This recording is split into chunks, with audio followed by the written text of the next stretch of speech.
అత్తమ్మ టీవీకి స్వాగతం. అత్తమ్మ టీవీలో ఇప్పుడు చికెన్ షేర్వా ఎలా తయారు చేయాలో నేర్చుకుందాం. బిర్యానీ పులావ్లోకి తయారు చేసుకునే షేర్వా ఇది. అంటే చికెన్తో తయారు చేసుకునే జ్యూసీగా ఉండే రసం. ఈ కూర తయారీ కోసం కావలసిన పదార్థాలు: చికెన్ 1/2 kg,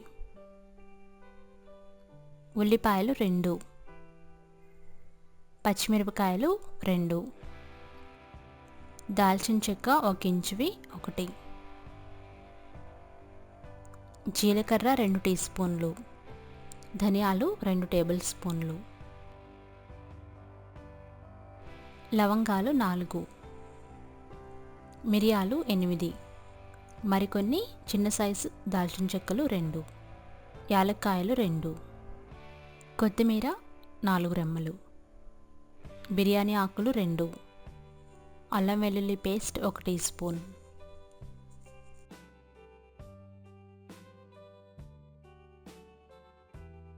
కారం 2 టీ స్పూన్లు, పసుపు 1/2 టీ స్పూన్, ఉప్పు రుచికి సరిపడా, కరివేపాకు 1 రెమ్మ. ఇప్పుడు తయారీ విధానం నేర్చుకుందాం. ముందుగా ఒక మిక్సీ జార్ తీసుకొని అందులో 2 దాల్చిన చెక్కలు, లవంగాలు, మిరియాలు, యాలక్కాయలు, బిర్యానీ ఆకు 1, జీలకర్ర,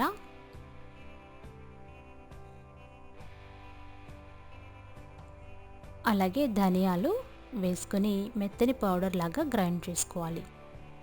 ఇలా గ్రైండ్ చేసి పక్కన పెట్టుకోండి.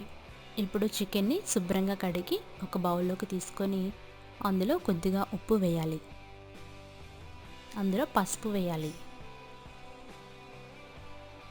కొద్దిగా కారం వేయాలి,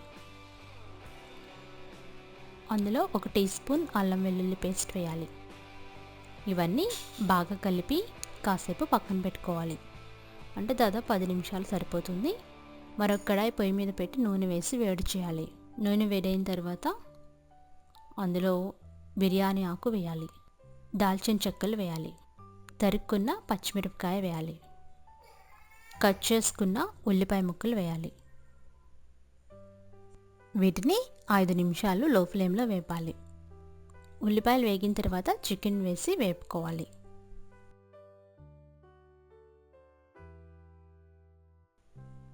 చికెన్ వేసిన తర్వాత మీడియం ఫ్లేమ్లో పెట్టి 10 నిమిషాల పాటు వేపాలి. ఈ చికెన్ ముక్కలు నూనెలో బాగా వేగాలి, మూవీ క్లిప్లో చూపించినట్లుగా వేగాలి. ఇలా వేగిన తర్వాత 6 గ్లాసుల నీళ్లు వేసుకోవాలి. షేర్వాకి ఎక్కువ నీళ్లు పడతాయి, ఎందుకంటే ఇది పులుసుగా ఉంటుంది. 6 గ్లాసుల నీళ్లు వేసుకొని కలుపుకోవాలి. ఈ నీళ్ళని బాగా మరిగించుకోవాలి. దాదాపు పావు గంట పాటు మరిగించాలి. ఇలా మరుగుతున్నప్పుడు అందులో తయారు చేసుకున్న షేర్వా మసాలా వేయాలి. మసాలా వేసి మరొక 5 నిమిషాలు ఉడికించుకోవాలి. అందులో తగినంత కారం వేసుకోండి, అలాగే రుచికి సరిపడా ఉప్పు వేసుకోవాలి, కొత్తిమీర చల్లుకోవాలి. బాగా తిప్పుతూ ఉడికించుకోవాలి. ఈ కూర కొంచెం పల్చగా జ్యూసీగానే ఉండాలి. ఆఖరుగా కరివేపాకు వేసుకోవాలి. కరివేపాకు వేసి మరొక కాసేపు మంచి వాసన వచ్చేంత వరకు ఉడికించాలి. ఎప్పుడైతే నూనె పైకి తేలిందో అప్పుడు కూర రెడీ అయిపోయినట్టు అర్థం. షేర్వా అంటే పల్చగా ఉండాలి కదా.